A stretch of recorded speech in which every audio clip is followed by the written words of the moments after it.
Following the tragic boat accident that occurred last week, the Minister of State for Transport, Fred Byamukama, told NTV that government would issue a statutory instrument this week to ensure safety in marine transport. This statutory instrument restricts boat operators from working beyond 6 p.m. until 6 a.m. It also bans boat operators from ferrying passengers without life jackets and overloading. We shall put in a team regulating the type of the life jacket you are putting on, because there are things you see as life jackets, in actual sense they don't serve the purpose. However, these guidelines are already contained in the Inland Water Transport Act 2021, which government established following another boat accident that involved MV Templar in 2018. At least 30 people died in that boat accident.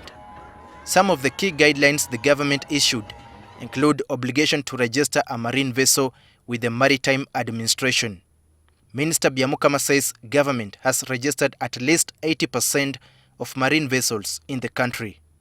All people intending to use a marine vessel for carriage of goods or passengers on inland waterways are required to apply for licenses.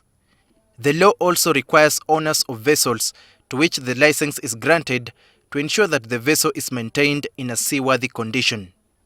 Kalangala District Woman Member of Parliament Helen Nachimuli says government has been reluctant to enforce these laws, something she says is a contributing factor to marine accidents. We have passed laws in Parliament signed by the President, and the ministers have failed to bring regulations. They only wait for calamities, they only wait for disasters like this to start now panicking and saying, we now are going to bring regulations. But what have they been doing all along? Her counterpart, Moses Kabusu of Chamuswa County, says there is a need for government to conduct massive sensitization about safety of water transport. No leader would not have wanted enforcement of what is right to be done.